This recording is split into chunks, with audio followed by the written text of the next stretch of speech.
بسم الله الرحمن الرحيم. اللهم صل على محمد وآل محمد. عن جابر بن عبد الله الأنصاري أنه قال عن فاطمة الزهراء عليها السلام بنت رسول الله صلى الله عليه وآله قال: سمعت فاطمة أنها قالت: دخل علي عبي رسول الله في بعض الأيام فقال: السلام عليك يا فاطمة. فقلت: عليك السلام. قال: إني أجد في بدني ضعفا. فقلت له: أعيذك بالله يا أبتاه من الضعف. فقال: يا فاطمة إيتيني بالكساء اليماني فغطيني به. فأتيته بالكساء اليماني فغطيته به، وصرت أنظر إليه وإذا وجهه يتلألأ كأنه البدر في ليلة تمامه وكماله.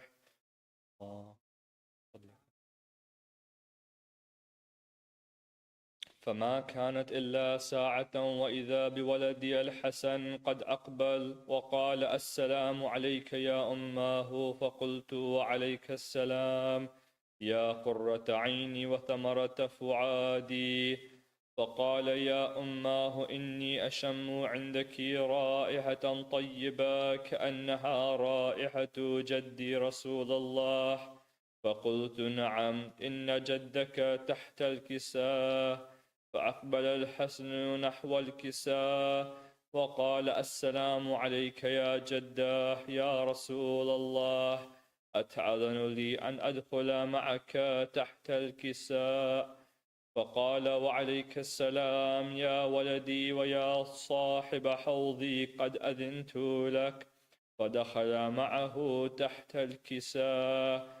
فما كانت إلا ساعة وإذا بولدي الحسين قد أقبل وقال: السلام عليك يا أماه. فقلت: وعليك السلام يا ولدي ويا قرة عيني وثمرة فؤادي. فقال لي: يا أماه إني أشم عندك رائحة طيبة كأنها رائحة جدي رسول الله صلى الله عليه وآله.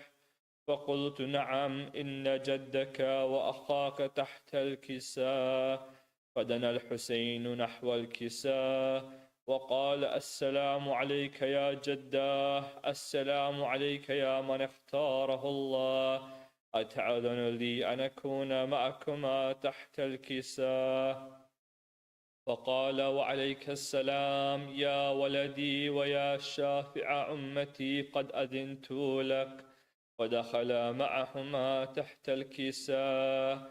فأقبل عند ذلك أبو الحسن علي بن أبي طالب وقال: السلام عليك يا بنت رسول الله. فقلت: وعليك السلام يا أبا الحسن ويا أمير المؤمنين. فقال: يا فاطمة إني أشم عندك رائحة طيبة كأنها رائحة أخي وابن عمي رسول الله. فقلت: نعم، ها هو مع ولديك تحت الكساء. فأقبل علي نحو الكساء وقال: السلام عليك يا رسول الله، أتأذن لي أن أكون معكم تحت الكساء؟ قال له: وعليك السلام يا أخي ويا وصي وخليفتي والصاحب لوائي، قد أذنت لك. فدخل علي تحت الكساء ثم أتيت نحو الكساء وقلت: السلام عليك يا أبتاه يا رسول الله، أتأذن لي أن أكون معكم تحت الكساء؟ قال: وعليك السلام يا بنتي ويا بضعتي، قد أذنت لك.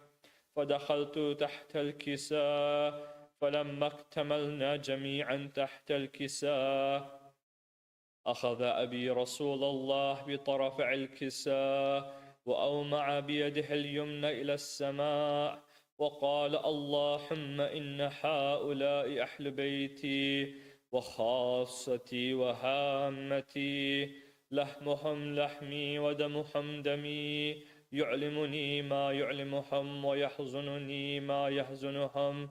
أنا حرب لمن حاربهم وسلم لمن سالمهم وعدو لمن عاداهم ومحب لمن أحبهم.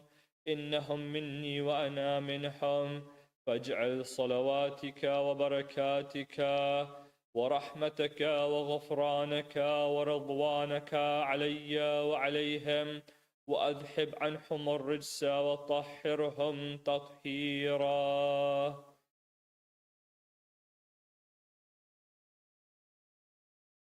فقال الله عز وجل: يا ملائكتي ويا سكان سماواتي، إني ما خلقت سماعا مبنيا ولا أرضا مدهيا ولا قمرا منيرا ولا شمسا مضيعا ولا فلكا يدور ولا بحرا يجري ولا فلكا يسري إلا في محبة هؤلاء الخمسة الذين هم تحت الكساء. فقال الأمين جبرائيل: يا ربي ومن تحت الكساء؟ فقال عز وجل: هم أهل بيت النبوة ومعدن الرسالة، هم فاطمة وأبوها وبعلها وبنوها.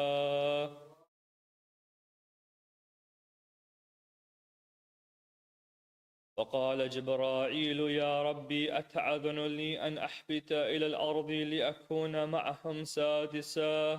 فقال الله: نعم، قد أذنت لك. فحبت الأمين جبرائيل وقال: السلام عليك يا رسول الله. العلي الأعلى يقرعك السلام ويخصك بالتهية والإكرام ويقول لك: وعزتي وجلالي إني ما خلقت سماعا مبنيا ولا أرضا مدهيا ولا قمرا منيرا ولا شمسا مضيعا ولا فلقا يدور ولا بحرا يجري ولا فلكا يسري إلا لأجلكم ومحبتكم، وقد أذن لي أن أدخل معكم، فهل تعذن لي يا رسول الله؟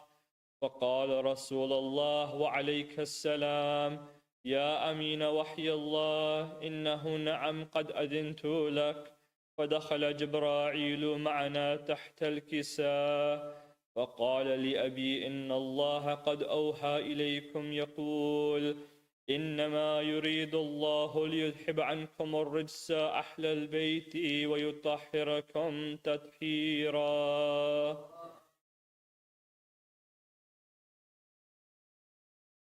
فقال علي لأبي: يا رسول الله، أخبرني ما لجلوسنا هذا تحت الكساء من الفضل عند الله.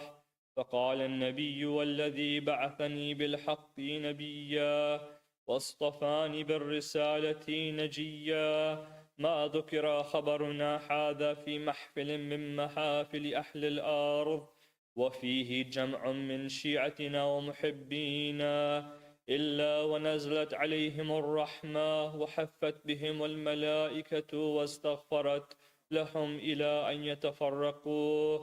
فقال علي: إذا والله فزنا وفاز شيعتنا ورب الكعبة. فقال النبي ثاني: يا علي، والذي بعثني بالحق نبيا واصطفاني بالرسالة نجيا، ما ذكر خبرنا هذا في محفل من محافل أهل الأرض وفيه جمع من شيعتنا ومحبينا وفيهم محموم إلا وفرج الله حمه، ولا مغموم إلا وكشف الله غمه، ولا طالب حاجة إلا وقضى الله حاجته. فقال علي: إذا والله فزنا وسعدنا، وكذلك شيعتنا فازوا وسعدوا في الدنيا والآخرة ورب الكعبة.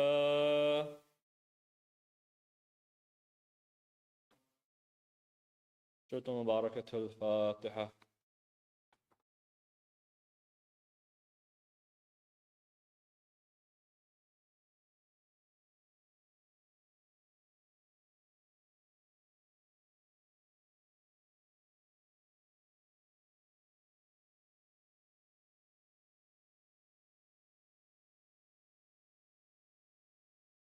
أعوذ بالله من الشيطان الرجيم. بسم الله الرحمن الرحيم. ياسين والقرآن الحكيم، إنك لمن المرسلين على صراط مستقيم، تنزيل العزيز الرحيم، لتنذر قوما ما أنذر آباؤهم فهم غافلون، لقد حق القول على أكثرهم فهم لا يؤمنون. إنا جعلنا في أعناقهم أغلالا فهي إلى الأذقان فهم مقمهون، وجعلنا من بين أيديهم سدا ومن خلفهم سدا فأغشيناهم فهم لا يبصرون، وسواء عليهم أنذرتهم أم لم تنذرهم لا يؤمنون. إنما تنذر من اتبع الذكر وخشي الرحمن بالغيب، فبشره بمغفرة وأجر كريم. إنا نحن نحيي الموتى ونكتب ما قدموا وآثارهم، وكل شيء أحصيناه في إمام مبين. واضرب لهم مثلا أصحاب القرية إذ جاءها المرسلون إذ أرسلنا إليهم اثنين فكذبوهما فعززنا بثالث فقالوا إنا إليكم مرسلون. قالوا ما أنتم إلا بشر مثلنا وما أنزل الرحمن من شيء إن أنتم إلا تكذبون. قالوا ربنا يعلم إنا إليكم لمرسلون وما علينا إلا البلاغ المبين. قالوا إنا تطيرنا بكم لئن لم تنتهوا لنرجمنكم وليمسنكم منا عذاب أليم. قالوا طائركم معكم أئن ذكرتم بل أنتم قوم مسرفون. وجاء من أقصى المدينة رجل يسعى قال يا قوم اتبعوا المرسلين، اتبعوا من لا يسألكم أجرا وهم مهتدون. وما لي لا أعبد الذي فطرني وإليه ترجعون. أتخذ من دونه آلهة إن يردنا الرحمن بضر لا تغني عني شفاعتهم شيئا ولا ينقذون. إني إذا لفي ضلال مبين. إني آمنت بربكم فاسمعون. قيل ادخل الجنة قال يا ليت قومي يعلمون بما غفر لي ربي وجعلني من المكرمين. وما أنزلنا على قومه من بعده من جند من السماء وما كنا منزلين. إن كانت إلا صيحة واحدة فإذا هم خامدون. يا حسرة على العباد ما يأتيهم من رسول إلا كانوا به يستهزئون. ألم يروا كم أهلكنا قبلهم من القرون أنهم إليهم لا يرجعون. وإن كل لما جميع لدينا محضرون. وآية لهم الأرض الميتة أحييناها وأخرجنا منها حبا فمنه يأكلون. وجعلنا فيها جنات من نخيل وعناب وفجرنا فيها من العيون ليأكلوا من ثمره وما عملته أيديهم أفلا يشكرون. سبحان الذي خلق الأزواج كلها مما تنبت الأرض ومن أنفسهم ومما لا يعلمون. وآية لهم الليل نسلخ منه النهار فإذا هم مظلمون. والشمس تجري لمستقر لها ذلك تقدير العزيز العليم. والقمر قدرناه منازل حتى عاد كالعرجون الكريم. لا الشمس ينبغي لها أن تدرك القمر ولا الليل سابق النهار وكل في فلك يسبحون. وآية لهم أنا حملنا ذريتهم في الفلك المشحون وخلقنا لهم من مثله ما يركبون. وإن نشأ نغرقهم فلا صريخ لهم ولا هم ينقذون إلا رحمة منا ومتاعا إلى حين. وإذا قيل لهم اتقوا ما بين أيديكم وما خلفكم لعلكم ترحمون. وما تأتيهم من آية من آيات ربهم إلا كانوا عنها معرضين. وإذا قيل لهم أنفقوا مما رزقكم الله قال الذين كفروا للذين آمنوا أنطعم من لو يشاء الله وطعمه إن أنتم إلا في ضلال مبين. ويقولون متى هذا الوعد إن كنتم صادقين. ما ينظرون إلا صيحة واحدة تأخذهم وهم يخصمون فلا يستطيعون توصية ولا إلى أهلهم يرجعون. ونفخ في الصور فإذا هم من الأجداث إلى ربهم ينسلون. قالوا يا ويلنا من بعثنا من مرقدنا هذا ما وعد الرحمن وصدق المرسلون. إن كانت إلا صيحة واحدة فإذا هم جميع لدينا محضرون. فاليوم لا تظلم نفس شيئا ولا تجزون إلا ما كنتم تعملون إن أصحاب الجنة اليوم في شغل فاكهون هم وأزواجهم في ظلال على الأرائك متكئون لهم فيها فاكهة ولهم ما يدعون سلام قولا من رب رحيم وامتازوا اليوم أيها المجرمون ألم أحد إليكم يا بني آدم أن لا تعبدوا الشيطان إنه لكم عدو مبين وأن اعبدوني هذا صراط مستقيم ولقد ضل منكم جبلا كثيرا أفلم تكونوا تعقلون هذه جهنم التي كنتم توعدون اصلوها اليوم بما كنتم تكفرون اليوم نختم على أفواههم وتكلمنا أيديهم وتشهد أرجلهم بما كانوا يكسبون ولو نشاء لطمسنا على أعينهم فاستبقوا الصراط فأنا يبصرون ولو نشاء لمسخناهم على مكانتهم فما استطاعوا مضيا ولا يرجعون ومن نعمره نكسه في الخلق أفلا يعقلون وما علمناه الشعر وما ينبغي له إن هو إلا ذكر وقرآن مبين لينذرك من كان حيا ويحق القول على الكافرين أولم يروا أنا خلقنا لهم مما عملت أيدينا أنعاما فهم لها مالكون وذللناها لهم فمنها ركوبهم ومنها يأكلون ولهم فيها منافع ومشارب أفلا يشكرون واتخذوا من دون الله آلهة لعلهم ينصرون لا يستطيعون نصرهم وهم لهم جند محضرون فلا يحزنك قولهم إنا نعلم ما يسرون وما يعلنون أولم ير الإنسان أنا خلقناه من نطفة فإذا هو خصيم مبين وضرب لنا مثلا ونسي خلقه قال من يحيي العظام وهي رميم قل يحييها الذي أنشأها أول مرة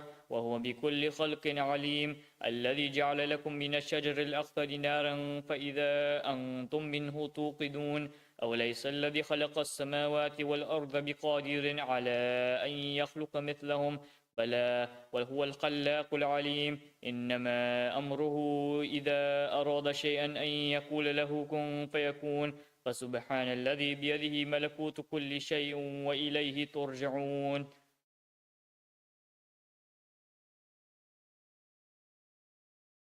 رفعت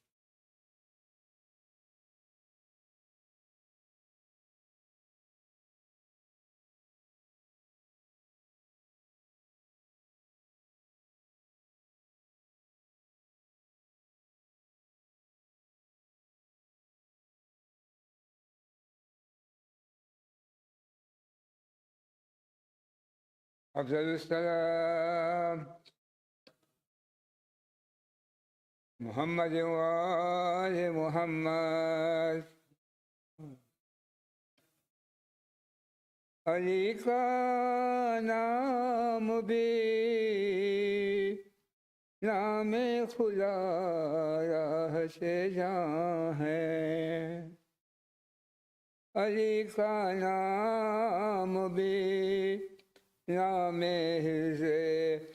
فلاں ہے علی کا نام بھی نام خدا سے جواں ہے یا نام علی تو بلا سب شری فرش اعظم پہ لکھا ہے نام علی رہے ذوق ہے جو مالا جاری رہے ورد زباں یو ناز علی رہے ورد زباں یو ناز علی پر مشکل تو کہہ لو علی کے نام سے دونوں جہاں میں عزت ہے علی کے ذکر ہے خالق کی اطاعت ہے علی کے نام سے غم دلوں کو فرحت ہے کرو حق سے دعا تو بنا میں علی ہوگی حاجت روا تو بنا میں علی پڑے مشکل تو کہہ دو مدد یا علی رہے ورد ہونا رہے ورد زبان شیعنا دے علی پڑے مشکل تو کہہ دو مدد یا علی افضل السلام علیک یا رسول اللہ محمد وآل محمد صلو علی محمد.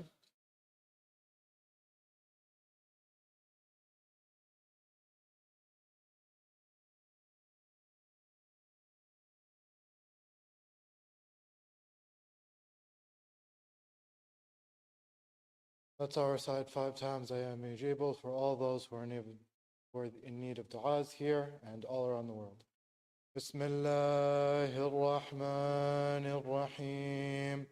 أَمَّن يُجِيبُ الْمُضْطَرَّ إِذَا دَعَاهُ وَيَكْشِفُ السُّوءَ أَمَّن يُجِيبُ الْمُضْطَرَّ إِذَا دَعَاهُ وَيَكْشِفُ السُّوءَ أَمَّن يُجِيبُ الْمُضْطَرَّ إِذَا دَعَاهُ وَيَكْشِفُ السُّوءَ أَمَّن يُجِيبُ الْمُضْطَرَّ إِذَا دَعَاهُ وَيَكْشِفُ السُّوءَ أَمَّن يُجِيبُ الْمُضْطَرَّ إِذَا دَعَاهُ وَيَكْشِفُ السُّوءَ. اللهم صل على محمد وآل محمد. سورة المباركة الفاتحة.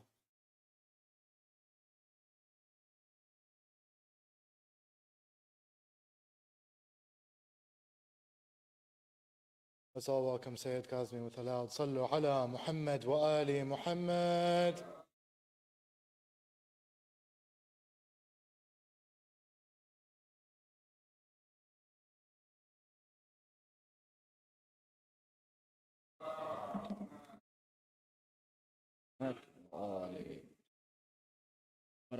برائے خوشنودی بی بی فاطمہ بلندر صلوات صلی علی محمد و آلہ. اعوذ باللہ من الشیطان اللعین الرجیم. بسم اللہ الرحمن الرحیم. الحمد للہ رب العالمین والصلاة والسلام علی اشرف الاولین والآخرین سید الانبیاء والمرسلین وخاتم النبیین سیدنا والنبینا وطبیب نفوسنا وحبیب قلوبنا وجد الحسن والحسین ومولانا ابو القاسم محمد.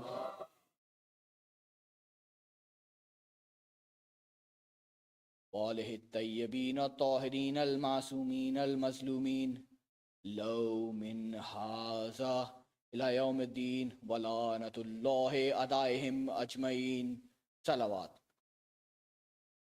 صلی علی محمد و آلہ. Dear brothers and sisters, first of all, before I share my topic and before I pursue with today's lecture, I want to wish all of you the birthday of our 10th Imam, of our 9th Imam, and I want to wish you about a birthday of a person who is one of the most generous person that I found in the history of Islam.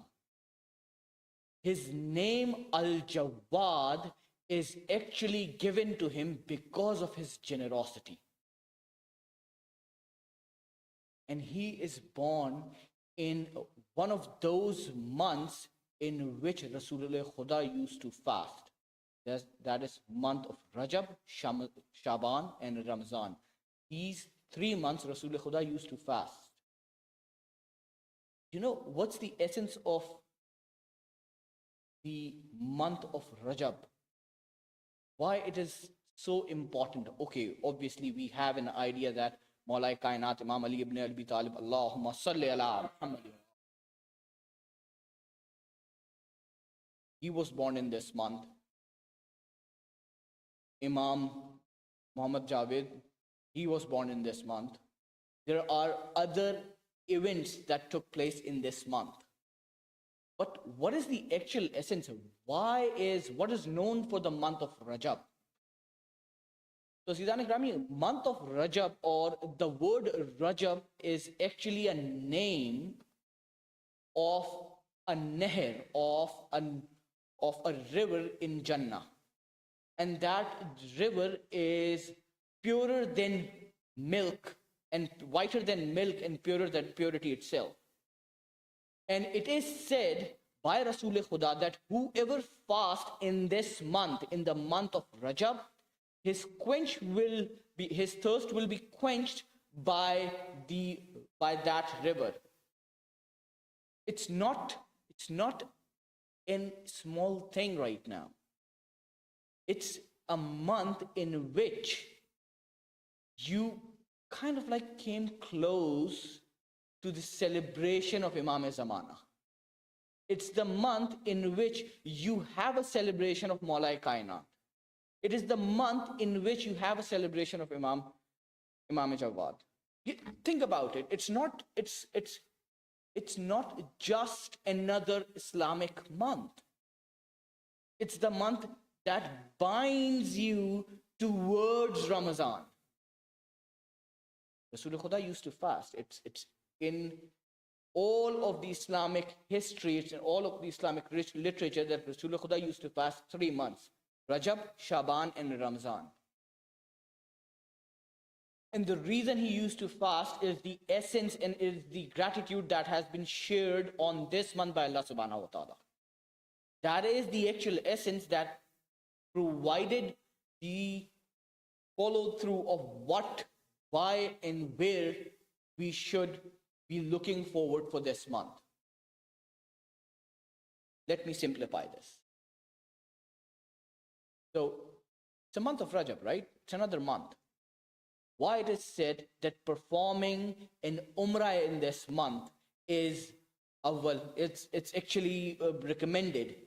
Why it is that performing a ziyarat in this month is actually recommended. Why is that in this month, if you start doing astaghfar, it is more likely to be accepted after the month of Ramzan.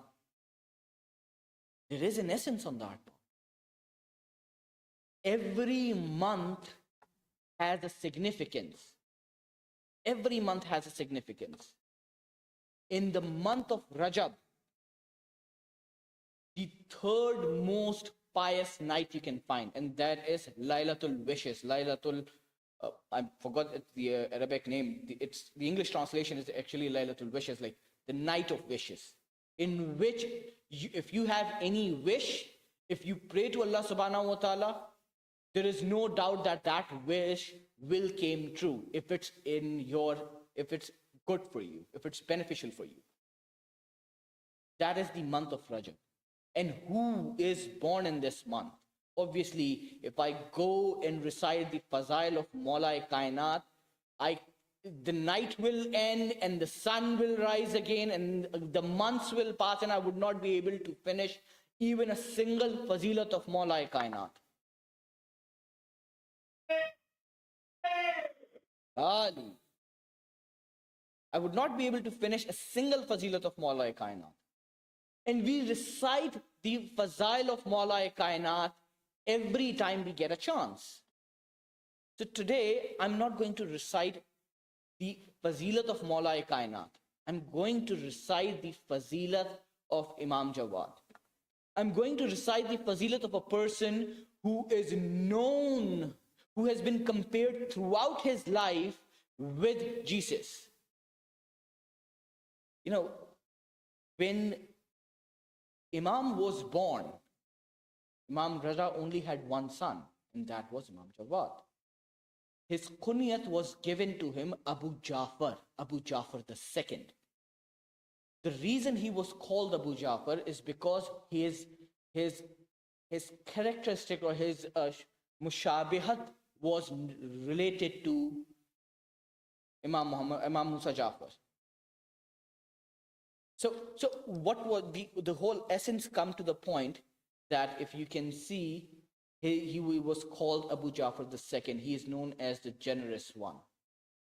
And Imam took upon himself to groom him. Imam Raza only had one son, according to most of the literature. And this son is known to be the next Imam after the Imam. Somebody asked, in text there are two names, Al-Handi, and the second one is Yahya. He asked, Imam, who will be the one to succeed you? And Imam pointed towards a 2-year-old and said, he will be the one, if something happens to me today, he will be the one to succeed me. And then Yahya again asked, Kaka, he's just a 2-year-old. How can a 2-year-old lead an ummah? Imam replied, why are you forgetting when Isa was granted Nabuwa, he was just in the cradle of his mother. He was merely an infant. My son is already 2 years old. You can see the affection of Imam towards his son, towards the Imam Jawad. You can see how much of the trust has been given to this Imam. At the same time, this Imam faces one of the most difficult things throughout his life. He faces questions not only from the ghair, from the people who's going to be questioning the imamat, he actually faced the questions from his own followers as well. And that is, when I look upon his life, I always relate to this ayat whenever I look upon the life of Imam Jawad. And the ayat is Bismillah ar-Rahman ar-Rahim. Allahu latifum bi ibadihi yurzuqu man yasha wa huwa al-Qawiyul Aziz. Beshak, this is Allah subhanahu wa ta'ala. I'm going to first translate that and then connect it to my lecture. Is that Allah subhanahu wa ta'ala is ever kind to his servants. And he provides abundantly to whoever he wills. And he is all-powerful, almighty. Beshak Allah subhanahu wa ta'ala holds the authority to provide an imamat to whoever he wishes. Whether it's merely a 6 years and few months old kid, or it's somebody who is merely 5 years old. I'm referring to our Imam Zamana, Salawat Bheji Muhammad Allah.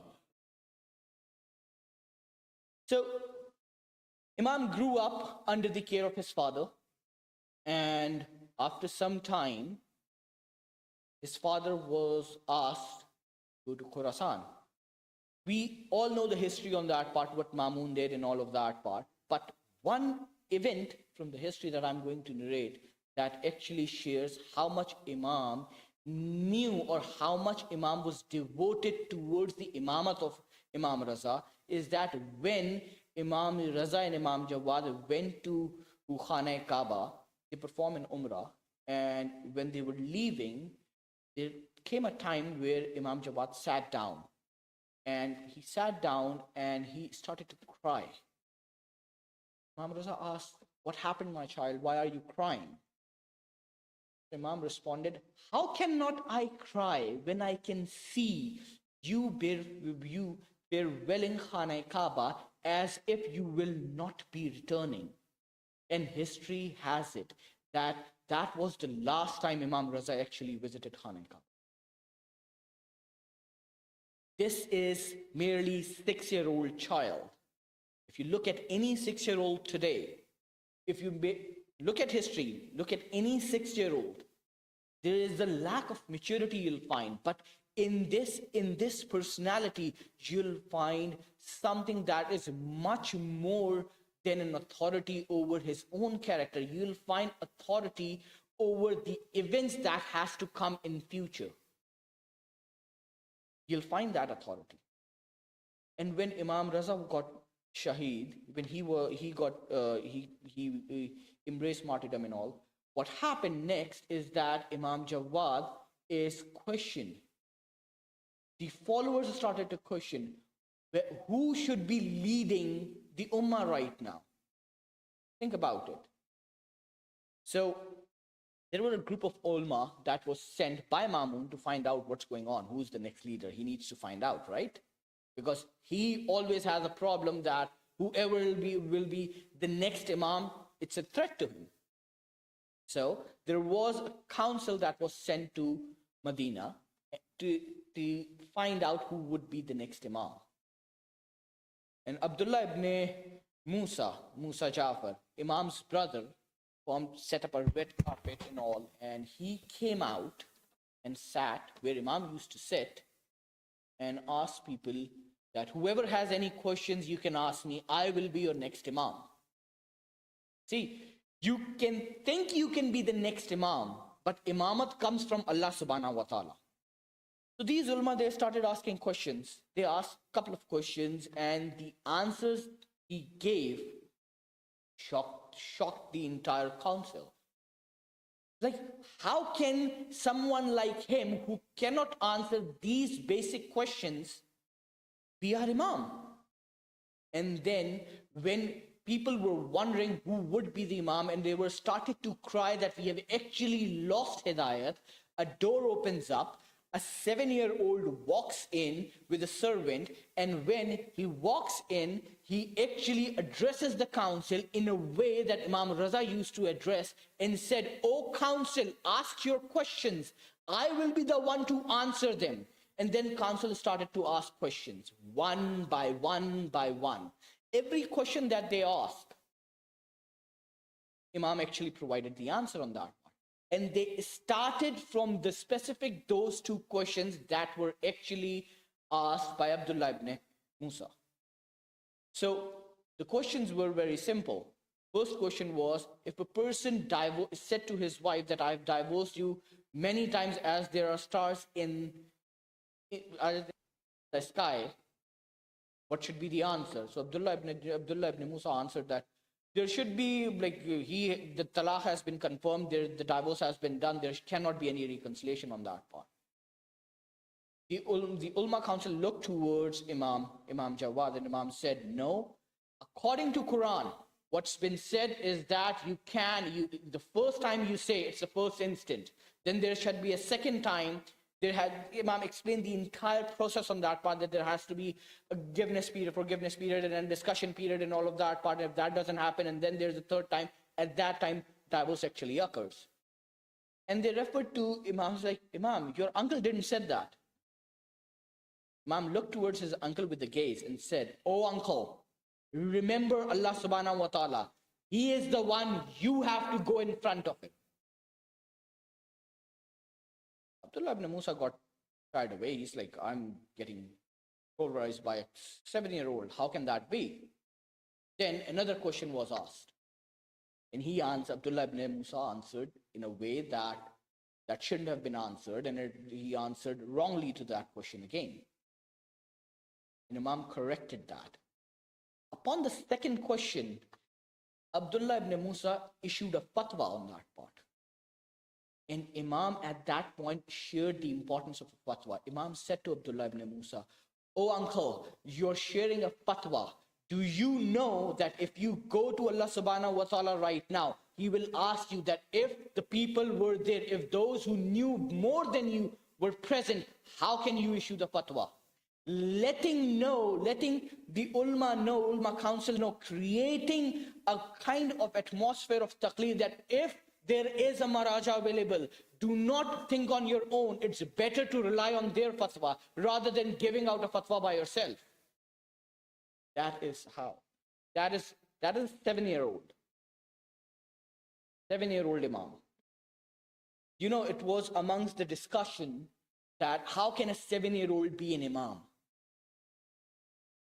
And one of the followers of Imam Raza, he said that if a 7-year-old is from Allah subhanahu wa ta'ala, he can be an Imam, whether he's a 7-year-old or a 2-month-old.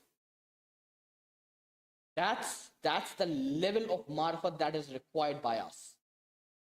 That is the level of marifat that is required by us right now. Think about it. And there were people who were questioning, how can be a 7-year-old be an Imam? So the same follower replied that it doesn't matter if the imamat is from Allah subhanahu wa ta'ala, it doesn't matter the age of the person. You can be 500 years old, but if the imamat is not from Allah subhanahu wa ta'ala and you claim to be an imam, you're a false imam. You cannot do so. If you try to lead an ummah as an imam,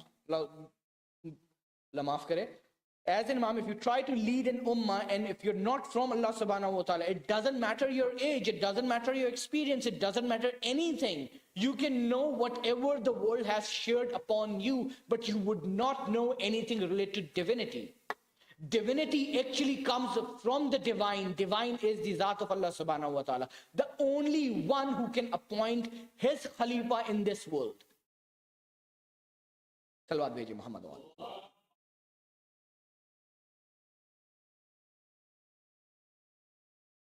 This is the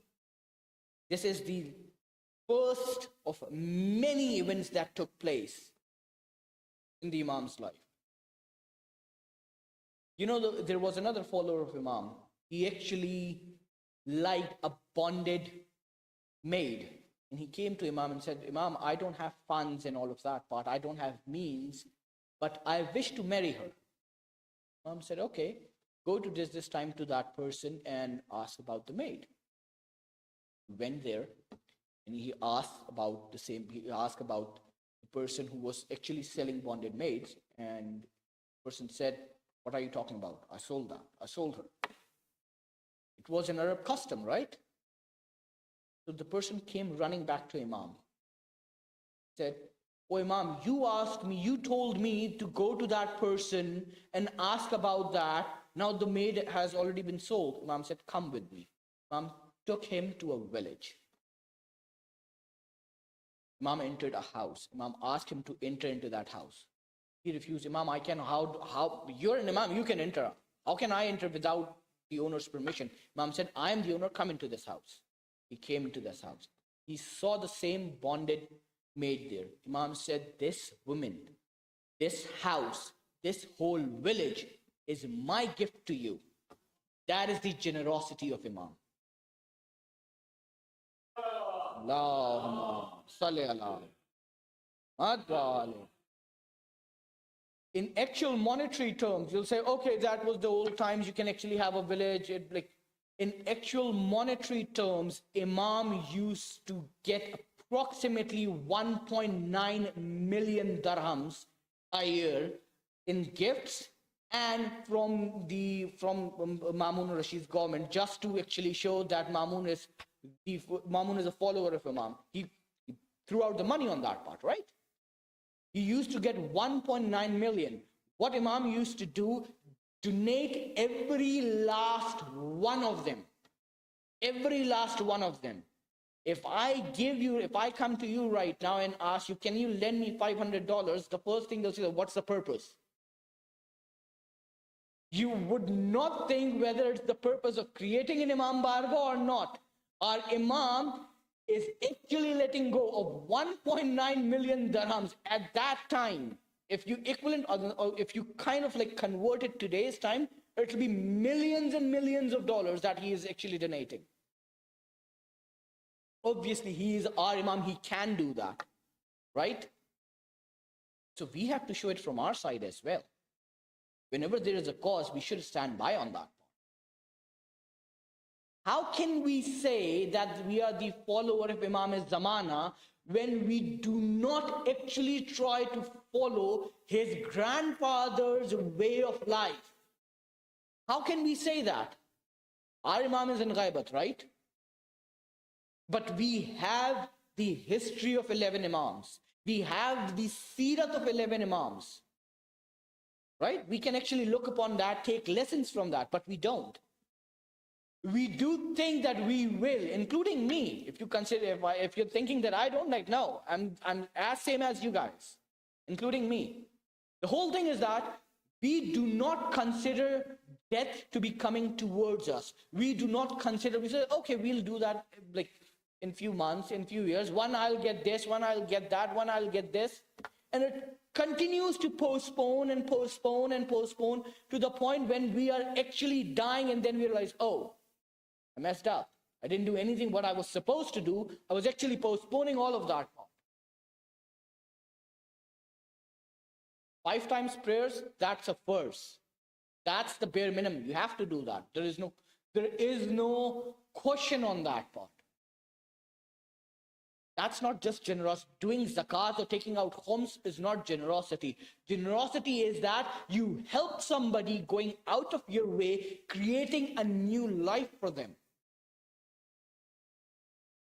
Telling them or giving them a skill set that will help them in near future.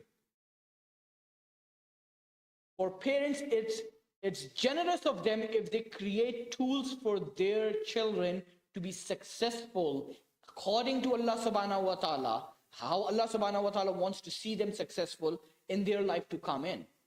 Do we do that? Or our primary purpose is to see whether the GPA is good or not? How he is getting it, that's another question. See, life doesn't actually revolves around the stories of Imam. No, it revolves around the lessons that you derive from these stories of Imam. I came here, I can discuss about the Imam's discussion in Mamun's Darbar. I can tell you that there were 708 ulama actually came and asked Imam questions, and Imam answered every one of them. And when Imam asked them a question, they couldn't even answer one of those questions. I can go on and on and on, share about the experiences on that part, but whenever we say about the lessons part, we are not sharing, we are not just storytelling. That's not the purpose of this discussion. Let us wish our Imam happy birthday in a way that he wants to be wished, not just by saying out of the word, but by actually changing our character. Think about it. Our character is the primary thing that will be judged upon. Our character is the main source where our Imam actually is going to look upon and see whether he has 313 followers that actually do anything what he wants to do. Somebody actually asked Imam, I believe it was the 5th Imam or the 6th Imam, I'm not so sure, but it's a very, very famous waqi, and you have all heard of it. It's majorly belonged to Imam Raza. And he said that, Imam, you have the people, you have the army, why don't you take over? Imam responded, okay, do you see that oven? Go and sit in that. Why? What did I do? Imam said, go and sit in that. Like, what did I do? I wish farewell upon you. You're asking me to sit in an hot oven? Why? I'll be roasted to death. Imam said, there was another person coming in. He was a follower of Imam. Imam said to him, go and sit in that. That person went in and sit in there. I didn't harm him. Came out.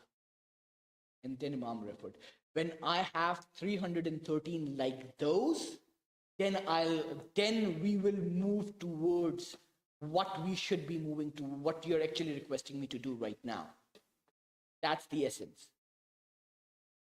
By words we can share again and again and again, Ya Sahibu Zaman, adrikni, adrikni, adrikni. But do we actually have the character when Imam Zamana comes in to follow him? Or we will be the ones to say, oh Imam, we just got our affairs done. Can you postpone your arrival right now? Because there is a saying that it will be among the Shias who will be saying, Imam, we just got our affairs corrected. Can you postpone your nuzul? Can you postpone your arrival? Salawat bheji Muhammad wa alayhi.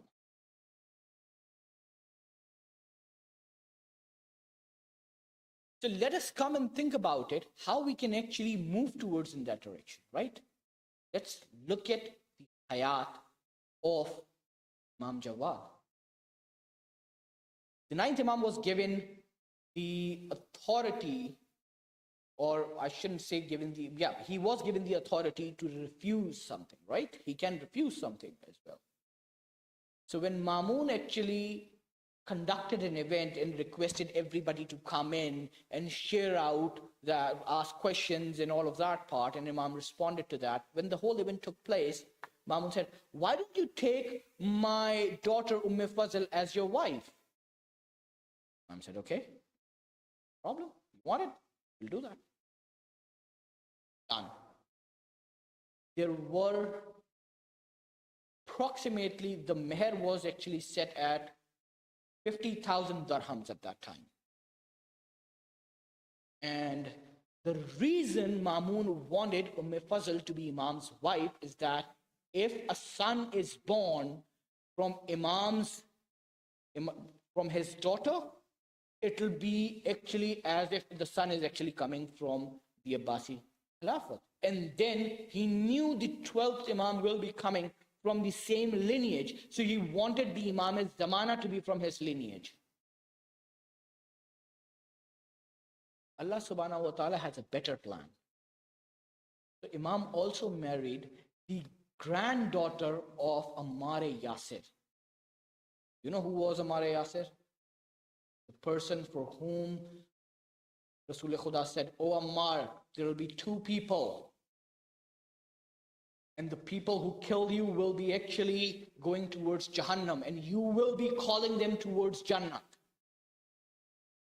If you look at the history, you'll see when Ammar Yasir was actually martyred. His granddaughter got married to Imam.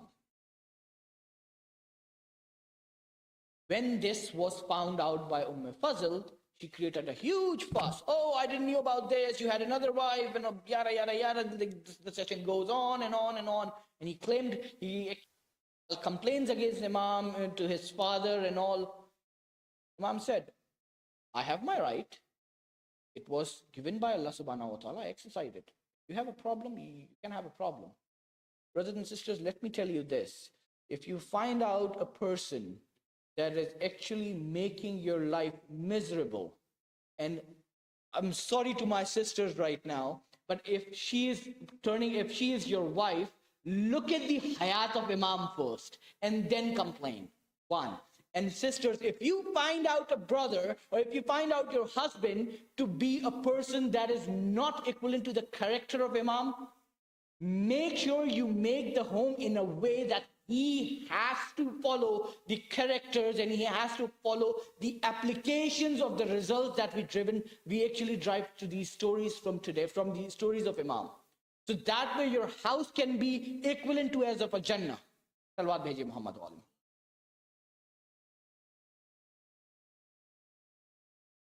I know I've touched upon a very crucial topic and I'm not going to go in deep on that part. But let me come back and let me share another story related to Imam. And it's not just essence of his life that actually shares the aspect. His death shares the same aspect. Imam never said that kill whoever killed me. Imam never said, "Oh, somebody is going to poison me, you go and attack them right now." He never said that. When he was poisoned, he shared out one statement. You could have given better than what you're actually going to achieve right now. That's the only statement Imam gave. And it shares upon that if you wish this dunya, if you want this dunya, go ahead, ask for it. Allah subhanahu wa ta'ala will give it to you. Right? You know what's the haqiqat of dunya, what's the reality of dunya? Take a calculator and calculate the actual sneeze of a goat. It's merely few milliseconds. Put it in a calculator won't be able to find out. It'll give you an error that is known as infinity error. If you compare the total length of the dunya right now, the years that has come up till now, and the sneeze of a goat, it'll give you an error of infinity. That's the haqiqat of this dunya as compared to the akhirat. That's the actual haqiqat of this dunya as compared to the akhirat. And it's not me, it's actually Mawla Kainat, Ali ibn Abi Talib, Salawat bheje Muhammad wa alayhi. Adwa. Shared that this dunya is merely a moment, as if it's equivalent to a sneeze of a goat. Think about it. It's a mere moment, right? For this moment, we are doing everything we can. Everything we can. We have to be smarter than this. We cannot be just moving forward for one moment. We cannot be just acquiring wealth for one moment. We cannot be living our lives for one moment. There's another saying of Maulai Kainat, that is, this dunya does not have any judgment, and the akhirat will not have any actions. So, whatever you do in this dunya, you will be judged in the akhirat. And do you think yourselves that you're equivalent to those who are actually the companions of Imam, and those companions like Ammar Yasir and Miqdad and you can go on and on and on, like Yahya and all? Are you equivalent to those companions? I can tell you I'm not. If you ask me, I'm not. What about you? Think about it. I try to do whatever I can to actually go towards that road. That's pretty much it. And that's what Imams wants from us. I want all of you to do the same. Try to go towards how Imam wanted us to live. That's pretty much it. Our lives should not be the essence of what has been given to us. Our lives should be the essence of what we were given. We created something unique in the light of Quran and Sunnah, and created an aspect where our Imam says, look at that person, that is my Shia. That is what we have to do. When we achieve that, only then we are actually in our rightful place to ask that, oh Allah subhanahu wa ta'ala, we have achieved this level. Now, can we see our Imam? Can our Imam come to us? Can we go to our Imam? Should we have the communication that has been blockaded right now? We actually have to create our own sense that much. We actually have to create our own image, our own persona, in a way that people say that, oh, I need to know who he follows. I need to know which religion he belongs to. I need to know what is that he does, that whatever happens to him, he has a smile on his face and he says, Shukr Allah subhanahu wa ta'ala. Think about it. And yet again, none of our happy events goes by without discussing Karbala. I'm not going to recite the entire Makhtala or the Masaib that I'm used to, but I will just be pondering upon few events. Mawla, when you were martyred, you were given a poison. You were given a poison as if Imam Hassan was given poison from your own household. And when Imam Hassan was given the poison, his kaleja got into pieces, as if the same way his son got trampled up by the horses and that is the time. You know, Hazrat Qasim used to say that I find death to be sweeter than honey. And there is a reason he says that. Because if you're on the right path, you'll have you'll have a thirst towards meeting towards Allah subhanahu wa ta'ala in the most honorable way possible. Getting martyred, sacrificing your life for your Imam, that's the best way you can actually get out of this world. Now, our Imam is in Ghaibat. How do we do that? Do that by serving his mission, by serving his cause. His cause was not to just take out a sword and kill everybody. No, his cause was to actually pray. His cause was to actually preach. His cause was to actually share and provide, not just for fellow humans, not just for fellow Shias, but also for the humanity. That is the essence. By that, Allah subhanahu wa ta'ala grant all of our jais hajats. I wish and I pray to Allah subhanahu wa ta'ala that this effort that we do in discussing these stories and trying to take out the valuable lessons for Imam's life changes our life in a way that Imam Zamana wants us to look upon. I pray to Allah subhanahu wa ta'ala for all of us, and may Allah subhanahu wa ta'ala accept our efforts in a way that we can actually be surkhru in front of our own Imam. I just thank you so much, and again, I wish upon a happy birthday to your Imam, to my Imam, and may Allah subhanahu wa ta'ala grant us to see through the life lessons that our Imam has provided. Wa alaikum salam.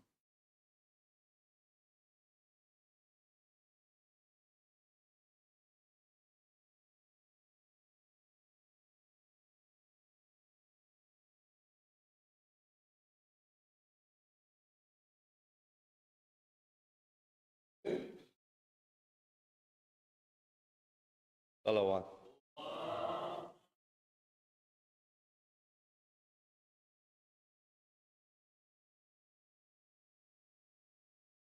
ایک اور صلوات.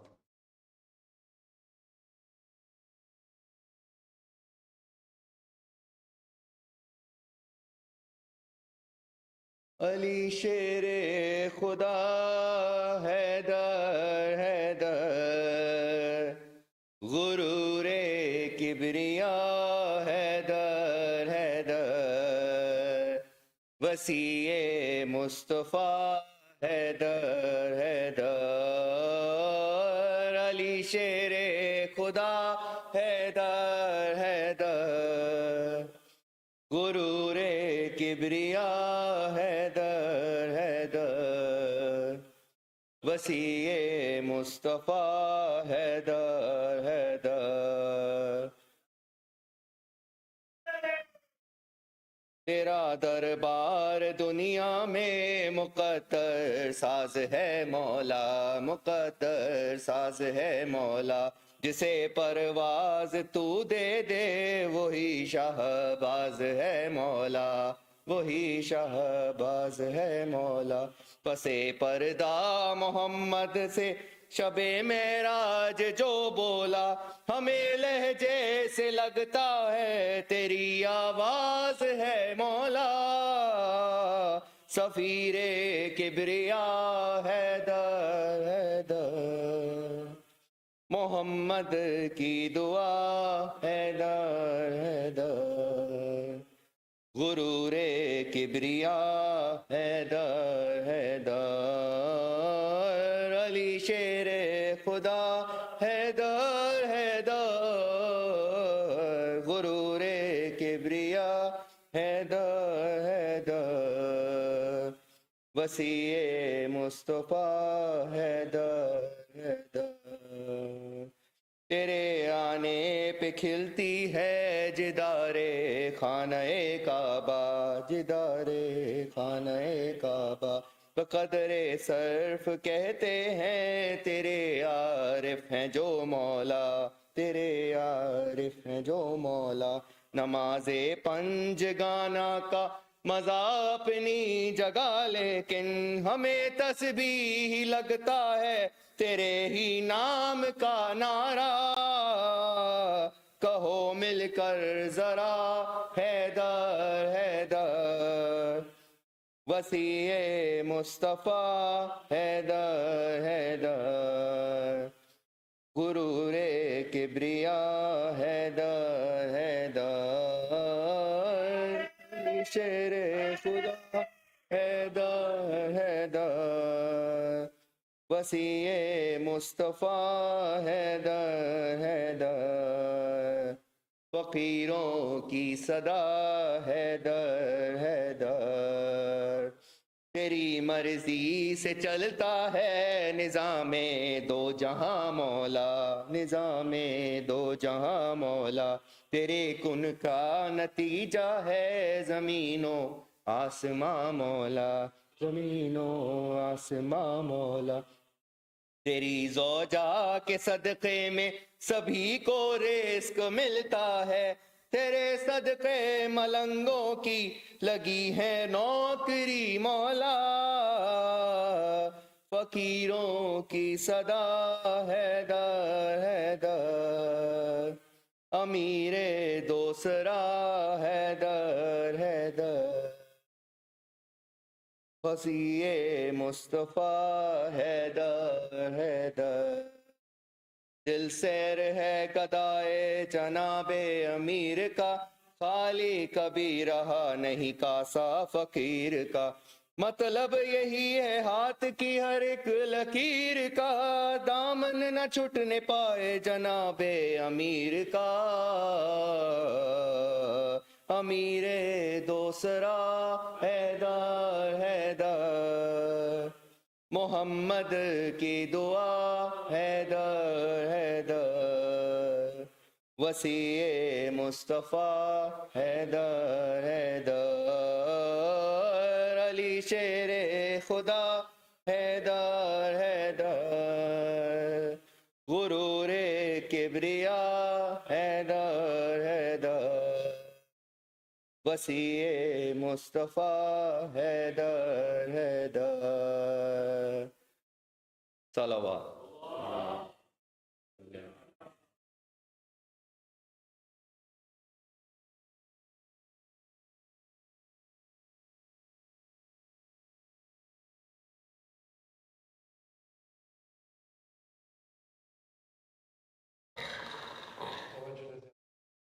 السلام عليك يا رسول الله، السلام عليك يا نبي الله، السلام عليك يا أمير المؤمنين، السلام عليك يا فاطمة الزهراء سيدتي نساء العالمين، عليك يا حسن المجتبى، السلام عليك يا أبا عبد الله الحسين، وعلى التسعة المعصومين من ذريته علي بن الحسين ومحمد بن علي، جعفر بن محمد وموسى بن جعفر، وعلي بن موسى ومحمد بن علي، وعلي بن محمد والحسن بن علي، السلام عليك يا صاحب العصر والزمان، سيدي الأمان الأمان الأمان من فتنة الزمان، السلام عليك يا شريك القرآن، عليك يا كعبة الإيمان، السلام عليك يا إمامنا وإمام الإنس والجان، الله تعالى فرجك، سهل الله تعالى